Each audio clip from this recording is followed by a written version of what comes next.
দেখেন, গণঅভ্যুত্থান এটা একটা যুদ্ধ। আপনি যদি পরাজিত হন তাহলে আপনি মারা যাবেন, আর আপনি যদি বিজয়ী হন তাহলে যাকে আপনি পরাজিত করলেন তাকে ডিস্ট্রয় করে দিতে হবে। আপনি তাকেও রাখবেন আর আপনি চুপচাপ বসে থাকবেন, এর নাম গণঅভ্যুত্থান না, এর নাম যুদ্ধ না। আমাদের এখানে 5 তারিখে একটা গণঅভ্যুত্থান হয়েছে, সেই গণঅভ্যুত্থানের পরে গণঅভ্যুত্থানের যে বিজয়ী শক্তি তারা ক্ষমতা দখল করেছে, কিন্তু দেশের মানুষ মনে করে যে এই সরকারটা খুব দুর্বল, সে আওয়ামী লীগকে কিছু করতে পারবে না, সে পরাজিত শক্তিকে কিছু করতে পারবে না। শুনতে অনেক নির্দয় মনে হতে পারে যে আমি এই ভাঙচুরকে সমর্থন করছি, এরকম মনে হতে পারে, কিন্তু আসলে বিষয়টা তা নয়। বিষয়টা হচ্ছে বিজয়ী শক্তির প্রমাণ দিতে হয়, শক্তির প্রমাণ। এটা কি সেই প্রমাণ? প্রমাণের একটা অংশ, এটা তার দেয়া দরকার ছিল, এটা তার টিকে থাকার ব্যাপার।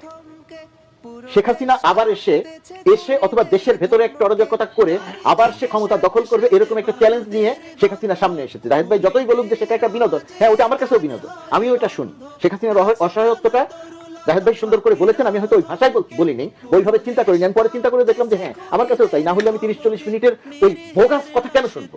ওটা বিনোদন, আমি আনন্দিত হই এই কারণে। এই দানবীয় একটা শক্তি শেখ হাসিনা, তার যে পতন এবং পতনের পরে সে যে হাহাকার করে, এটা আমিও দেখতে চাই। ওই যে এরশাদকে যখন জেলে নেয় তখন আমরা খুশি হয়েছিলাম। কেন খুশি হচ্ছিলাম? কারণ এরশাদের অসহায়ত্বটা দেখে।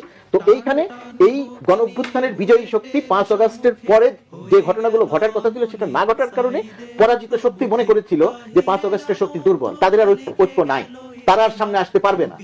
এই যে আবার যদি রাজুতে ডাকো তোমাদেরকে জুতা মারা হবে, এরকম স্লোগান হচ্ছে।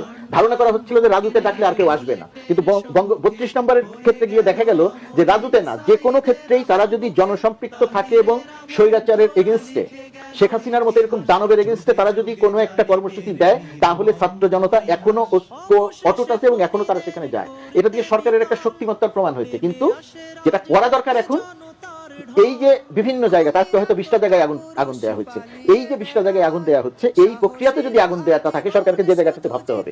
তাহলে যেটা হয় যে কারো কোনো কন্ট্রোল থাকে না, কারো কোনো নিয়ন্ত্রণ থাকে না।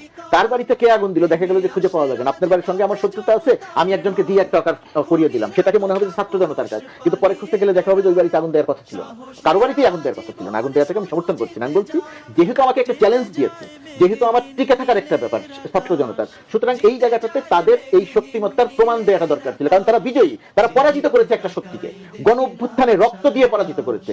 যে ছেলেটা আজকে 32 নম্বরে গিয়ে ভেঙেছে, আমি তার ভাঙাটা সমর্থন করছি না, কিন্তু এটা আপনার বুঝতে হবে যে শেখ হাসিনা ওই 32 নম্বরকে কেন্দ্র করে আবার আসতে চায়, কারণ ও ওর বন্ধুকে, ও ওর ভাইকে, ও ওর সহকর্মীকে, ও অথবা তার বাবাকে অথবা তার ভাইকে সে হত্যা করেছে।